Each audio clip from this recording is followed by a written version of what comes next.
Welcome to Accounting and Econ Simplified with Hope, where I aim to make accounting and economics easy and practical. Today we'll be looking at economics, the topic of the circular flow model, and in this video we will cover the open and closed economy, markets and participants, the differences between real and money flow, as well as leakages and injections. If you do find this helpful, please do like and subscribe, as well as share with anyone who you might think needs this video. With that being said, let us get into today's content. So, of course, you guys know that the first step you should know that the first step to mastering any concept or any topic, any study unit is understanding it first. So we have to start with our definitions.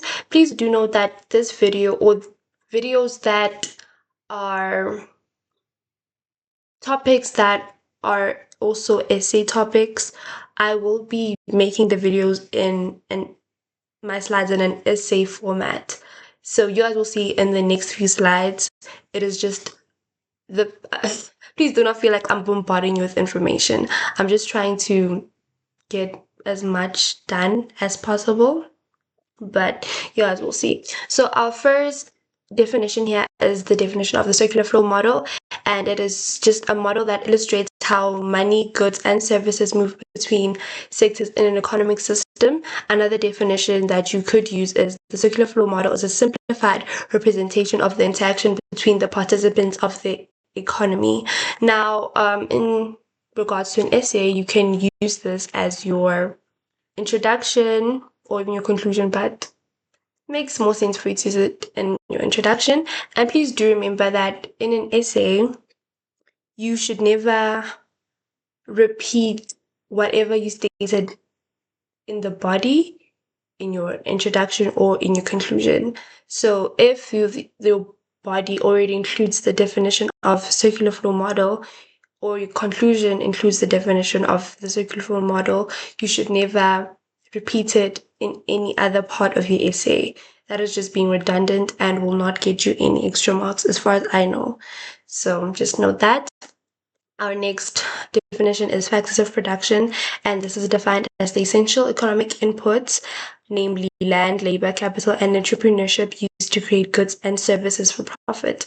Now, if you're also doing accounting, it is very important for you to remember this as well in financial accounting, as you will come across this as a little subtopic, you know.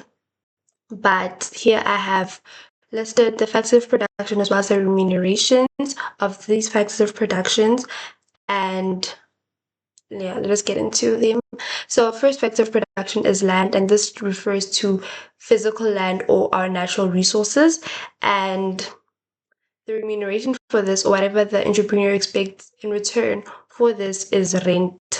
And our next factor of production is labor. This just refers to our human resources, and the remuneration for this is wages. And our third factor of production is capital, which refers to any machinery or any equipment that we might use. Or even financial resources, but please shy away from that. And the remuneration for that is interest. And our last factor of production is entrepreneurship, and this just refers to the person who takes the risk to start a business and employs all the other factors of production. And what this person hopes to achieve is profit, excuse me. Moving on to our next definition, closed economy, and this is an economy that has no foreign sector as a participant. In the next few slides, or next couple of slides, I will show you guys the circular flow model visually, of course. So just try to make sense of all of this for now and keep all of these terminologies in mind so that when we go into the circular flow model, the actual model, things will make a lot more sense. And our next definition is an open economy, and this refers to an economy that trades with the foreign sector. If you notice, I am making highlights of certain words, and I just feel like these are words that you can remember these terminologies by. If you cannot cram the whole thing, you can make up your own definition, but please include the words that I have highlighted. I do highly recommend using the definitions that I give you here, but then I do understand that some people it's not really easy for them to memorize everything. And if push comes to shove, if anything, remember the words that I have highlighted in yellow. Our next definition is export, and this refers to goods and services produced locally and then sold for consumption outside the borders of the country. For instance, our country mines, we are very large exporters. So just for an example, we dig up gold and we sell it to, I don't know what countries we sell gold to, but to the USA, for instance. So that would be regarded as an export because we locally produced that. Okay, yeah, we locally produced that, locally mined that, and we are selling it abroad. Please do remember, we're selling it to a foreign sector.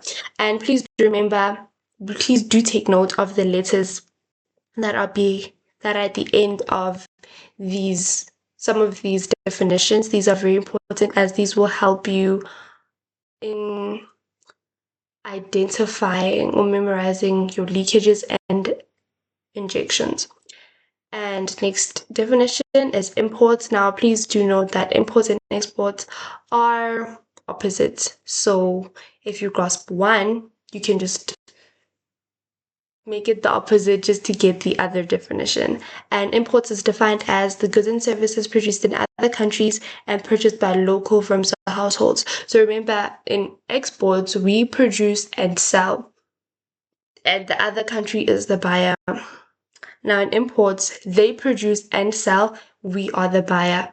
Great example, your Shein order. That is an example of an import. These items are produced, packed, and sent, packed in China, for instance, and are then sent to South Africa. We pay China. Okay, we'll get to that. Not pay China. Please forget what I just said. And our next definition is savings. Savings refers to income that is not consumed, and this is represented by the letter S. Imports represented by the letter M. Exports represented by the letter X. So I feel like because of these letters are in the word, that helps the letters to be able to remember, to be memorable, Next definition, taxes. And taxes refers to compulsory payments to the government with no direct benefit. And this is represented by the letter T. Investments, this refers to spending by firms on capital goods, represented by the letter I. Government, this refers to government in the context of circular flow model, the topic of the circular flow model, and this refers to expenditure of the government sector. Now, please do note that I do have a video out on the government sector. So in this topic, I will not be diving deep into the government sector because I have a video on that already. So please do go check it out. And this is represented by the letter G. Injections, and this is defined as the introduction of additional money into the economy, and this is represented by these letters. I hope you guys remember what these letters represent. So examples of injections are investment, government spending, and exports. So the reason why exports is an injection, we are selling to a foreign country. So money is then, because they're going to pay us for whatever good or service that we will be rendering or selling, new money, additional money is going to be introduced into the economy. Hence, it is an injection. I hope I'm explaining it well. Leakages refers to, now please do note, injections and leakages are opposites. So if you grasp one, just flip it over to grasp the other. Leakages refers to money withdrawn from the circular flow through S, T, and M. And this is savings, taxes, and imports. Now, the reason why imports is a leakage is because now, instead of spending your 500 rands in South Africa, your 500 rands for your Shein that you're going to spend on your Shein order is then going to China. Now, we are 500 rands short, if I may say that. I hope that makes leakages more understandable. And the reason why savings is a leakage, simple example, if I have 100 rands now and I decide to save 20 rands, I am now 20 rands. How am I going to explain this? I'm 20 rands less richer. So that money is gone because I'm saving it. It's not going to be spent anywhere. I don't want to say I lost it, but then it is not there currently because I've decided to save it. I've invested it into an account. It's gone. So the money is withdrawn from my bank account, from my bank balance. It's gone. I hope that makes sense. And real flow and money flow are also opposites. If you grasp one, are they really? I think so. I think so. If you grasp one, flip it over to grasp the other. Now, real flow refers to the flow of goods and services between the participants in the circular flow. And money flow refers to the flow of income and expenditure between the participants in the circular flow. So real flow, it's just goods and services. Money flow, flow of money. You should don't say money though. Say the flow of income and expenditure. And I think that's our last definition. This is the definition of a market. And a market is any place or system where buyers and sellers come together to exchange goods, services, or factors of production. A market does not have to be a physical place. It can also exist online through institutions like banks. And markets coordinate economic activities and determine prices for goods and services. Now, you guys may use any of these definitions that are relevant to whatever essay question that you're going to have regarding the circular flow model, right? They will ask you for an additional part. And so whatever you see relevant, you guys may use that in your body, not in your body, excuse me. You may use that in your introduction or your conclusion. And as far as I remember, 1.2 marks. Yes, 1.2 marks. So moving on to our market in the circular flow model. And our first market is the goods market. As you guys see, it's just terminology after terminology. And this is just because what I had said earlier, I am doing all of this in an essay format. So you may just simply copy and paste this in your brain, cram all of this for your essay, and you are good to go. So our first market is goods market, and this is where firms sell goods and services and households buy them. Households spend money on products such as food, clothes, transport, and firms receive this money as income from sales. Now, please do know that households refers to us as consumers. And these markets are for consumer goods and services. The goods market is for consumer goods and services. And in economics, a distinction is made between goods and services. Now, goods are defined as any tangible item, such as food, clothing, and cars that satisfy a human want or need. And buying and selling of goods that are produced in markets include capital goods for trading of businesses and machinery, and consumer goods that are for the trading of durable consumer goods, semi-durable goods, and non-durable consumer goods. Now, I hope you guys do remember that capital goods are goods that are used to produce other goods, and durable goods are goods that are long-lasting. Semi-durable goods, sort of long-lasting, it depends. Non-durable goods, they are very perishable. And this is just me pulling these from the top of my head. I hope you guys will be able to do that as well. And where were we? Services are defined as non-tangible actions and includes wholesale, retail, transport, and financial markets. Now, okay, let me not delve deep into that, but then please do know that services are non-tangible actions. Services have to do with actions.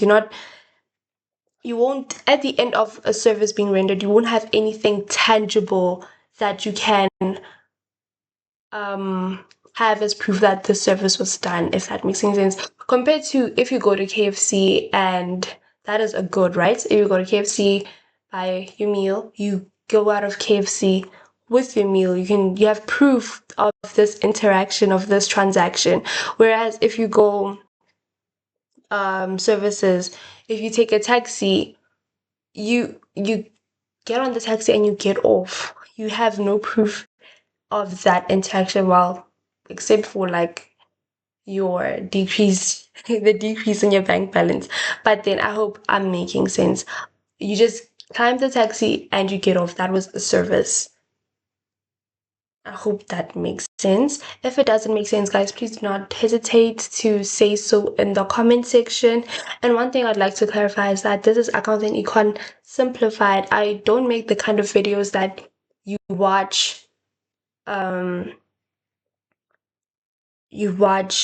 in replacement of you attending your classes, you reading your content and everything.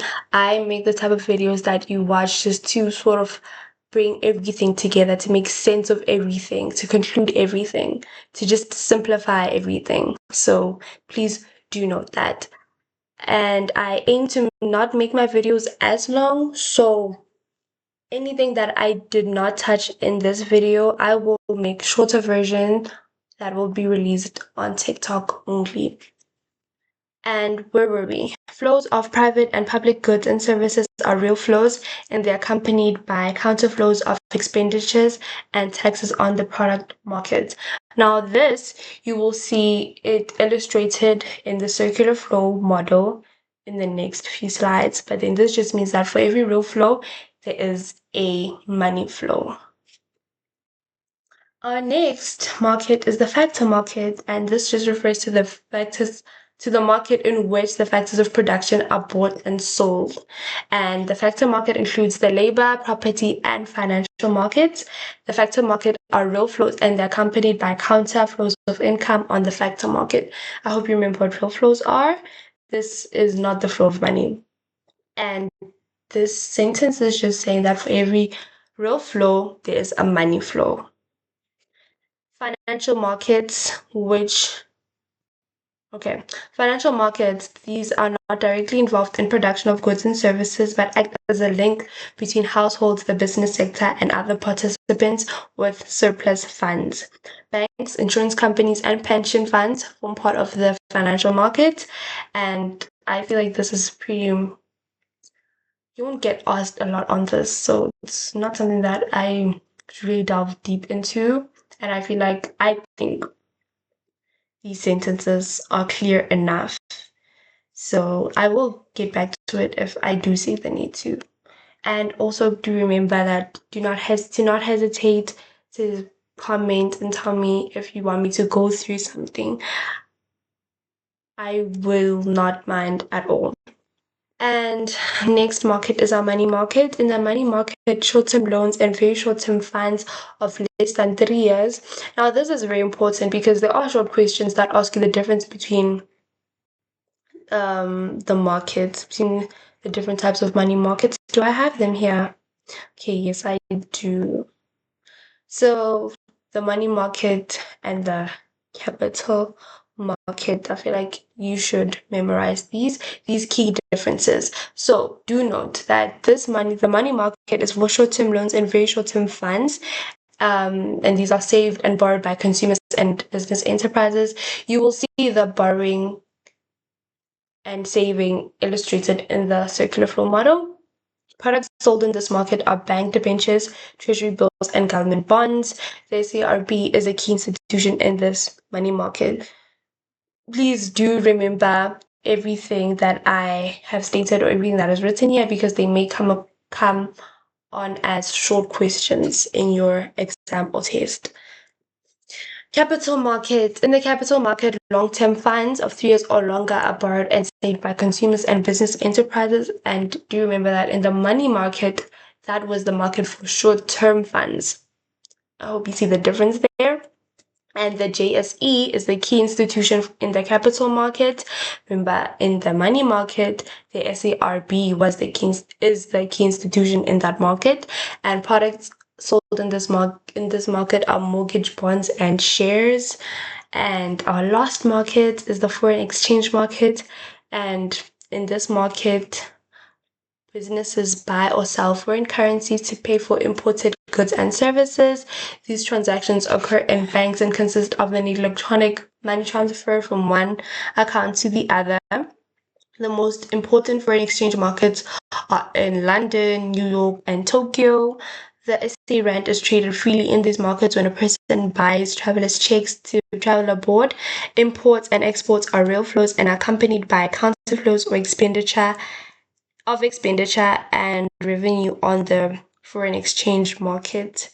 This was quite a mouthful, but it's not really something that you should worry yourself with. I don't want to say cramming gets you through things, because obviously you do have to understand all of this. But like I said, in my opinion, all of these are very self-explanatory, and you don't need to know anything more than this, more than what is stated. Hence, I will not really go into explaining all of this. But again, if you feel like I need to, if you feel like that will help you understand more, please do not hesitate to say so. To remember that, like I said, I aim to not make my videos long. I try to keep them less than 30 minutes because I know that our attention spans are very short, and this is just a simplified version of the topic. This is like your whole study unit in under 30 minutes. That is the aim. So moving on to the next few slides, almost done. We are going to look at a few models of the circular flow.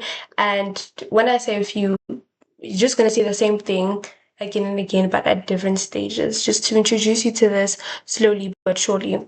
So here you see our markets, our goods markets, households, factors of production, which is our factor market, and our firms. So I hope you do realize that here we see the flow. There's an arrow missing here, but then there should be an arrow pointing to the right. And we see that goods and services flow from households to the factor market, to the firms, to the goods market, and back to the households. And then we see here that money flows from the factor market to the household, to the goods market, to the firms, and back to the factor market. Now, please do remember that this is a real flow and this is a money flow.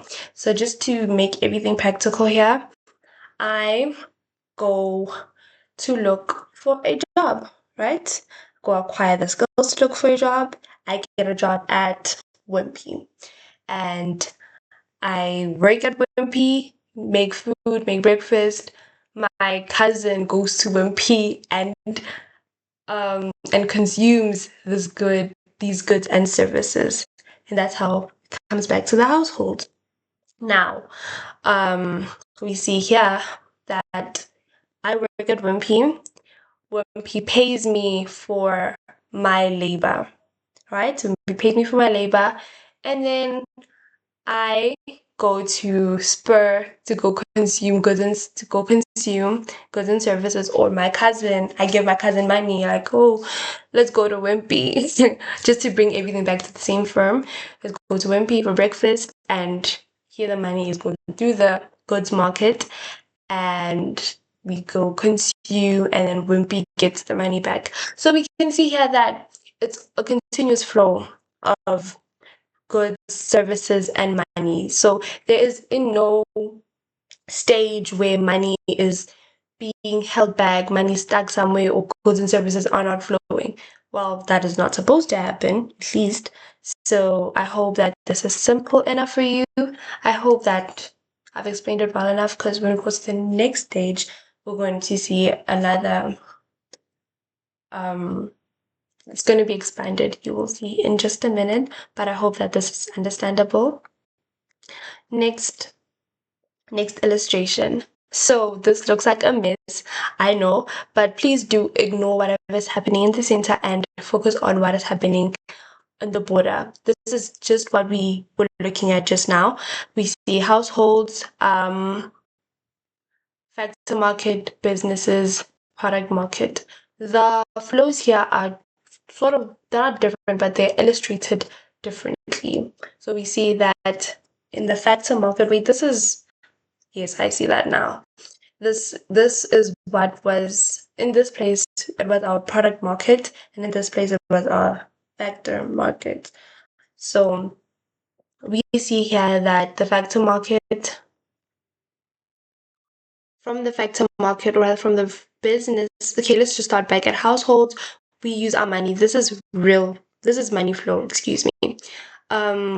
In the from households, this is my consumption expenditure. I remember me and my cousin were going to Wimpy to go eat breakfast, and this comes back as revenue to Wimpy. And now Wimpy has their money, and now they have to pay out or balance out their costs, and some of their costs include wages. Remember, I work at Wimpy, and rent, and the owner's profits. So that is it for our money flow. Did you hear how I just explained all that in 20 seconds? I hope. And let's go to the purple arrows now. The purple arrows represent the real flow. So here we can see from households, I hope you see what this is. This was our factors of production. And remember, in the last few slides, we saw that for every row flow, there is a money flow. You can see you see here, our factors of production, land, labor, capital, entrepreneurship is going that way. And then we have our remunerations coming back to us. So it's just a full circle, honestly. For every money flow, there's a real flow. So back to what I was saying, households, we sell our effective production to the factory market, and this gets equipped in the business, and we then produce goods and services that are then going to be consumed by the households. So me going to look for a job at Wimpy, working at Wimpy, making eggs and whatever else, making eggs and waiting tables at Wimpy, my cousin consuming all of that. So that was what we learned, or what we spoke about here. Now there's a new sector here. Well, we're introduced to it in the slide, and that is the government sector. And here we see that households and businesses pay taxes to the government. So we see that we have revenue going to the businesses. One of the costs is just the costs of operating, and that just goes to the government. And for our wages, from our wages, we have to pay taxes to the government. Like I said before, I'm not going to delve deep into all of this about the government, because I do have a video on that, so please do go check that out. So what I spoke about in that video is simply what is happening there, but for the sake of this video, we pay taxes, and the government then redistributes that money via government spending to businesses and to households. And this could be to the business side, this could be by offering grants to the businesses, or what is that word that I'm looking for? There's a word that I'm looking for. Subsidies, yes, providing subsidies to businesses. And to the households, this could be through our grants, just to make a very simple example. Our next and final slide, where everything comes together. Please do not be intimidated by how everything is so... Yeah, I see this one looks kind of scary, but it's just the same thing. So here we have our households, our firms, and this is just like the 4-sector model. I could not find a complete model. When I do, I will put that up on TikTok, or even make a part 2 of this video, just to I don't know, to keep everything in one picture, because now this one lacks the markets, the goods market and the product market. So please bear with me here. I can't draw for nothing. So I have to rely on pictures from the internet. So what I was saying, we have our household, our firms, and our government here. And now we have 2 new markets here. We have the financial market and the foreign market. Please do not get distracted by everything, by the arrows here, the words here. Focus on what I am telling you. So here we see that households, we are think I need a highlighter here because these arrows are confusing me. We see here that households, we're paying taxes to the government, and the government is then returning that money like we spoke about in the previous slides. Then here's where we were again in terms of firms and government. The firms pay tax to the government, and then the government redistributes that money to in the form of subsidies, for instance, right? And then we have households and firms where households consumption expenditure and firms then return the favor by the what is the word I'm looking for? The remunerations for the factors of production, which is factor payment. Now, let us go into the financial market. So I'm not going to go into that because it's here on the slide. So households, with my salary from Wimpy, I save that 20 rand I was talking about, right? And then my cousin, I save it at F&B. And then my cousin borrows from F&B. So as you see, the money is flowing. He has an overdraft of 20 rand, for instance, on F&B. And as you can see, the full circle moment, my 20 rand is going that side, then it's coming back to the household. By the way, household just doesn't refer to me and my family. It refers to every household, it refers to consumers as a collective. So yes, please do note that. Do not be confused, please. And yes, like I was saying, it's just a full circle here. My money is leaving, but then it's coming back. It might not be coming back to me, but it's coming back to the household, coming back to consumers. And then in terms of firms, firms are saving, investing into the financial market. And then 1 month, it's just very rough, and another firm makes a loan, takes a loan from the bank. That is, oh, okay, government. The government saves in the bank, saves our taxes, everything. And then your 1 month, okay, 1 year, they just miscalculated things, or things happen, unforeseen disasters happen, and then they have to borrow from the financial market. And that is it for the financial market. It's just saving and borrowing, money coming in, money going out. So please do remember, or I hope you are still noticing, that there is no stage where anything is just stuck there. It's a continuous flow of goods, services, money. Okay? And our final market, finally, is our foreign market. And in terms of the household, we have.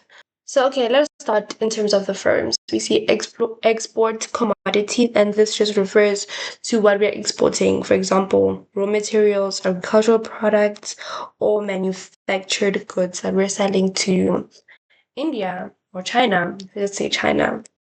And then we see that there is the flow. This is a real flow.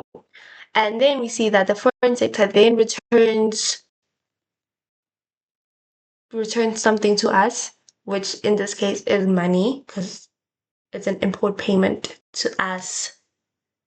So you see that for every real flow, there is a money flow. And then in terms of household, now in this example, they're not really making, in this model, this specific picture, they didn't really make an example via the Shein example. It's not applicable in this picture, but I'm just going to continue using it for the sake of simplification. Household, we send money to China. Thank you so much for the clothes, and then they bring the clothes to us. So there is the exchange of money and goods and services. Okay, and then let me just talk about what they wrote here. So this just refers to the payment from a foreign country. So my other cousin who works in France, and he's sending money to us, and in exchange France gets him. He is the manpower, and what he sends to us is this. So I hope that is understandable. And our final exchange happens between the government and the foreign sector. And here we see that the government, sorry for that. The foreign sector, from the foreign sector, we get imports. And in exchange for imports, we pay duties. That makes sense. And this side again, we export. So we see that this is coming from the government, going to the foreign sector. So we're exporting. This is our gold, our coal going to where it's going and coming back. And what we are getting in return is the money, the payment, the money flow for our real flow of goods and services. And thank you so much. We have come to the end of our video. This is rather a chaotic one. I'm so sorry for the confusion here. I will make a shorter video that will, with the complete model, like I promised. I will try to do this today. The day that this video drops, I will drop the shorter video as well. But anyways, we've come to the end of our video. This was a lengthy one. I'm glad that you've made it to the end, and see you in the next video.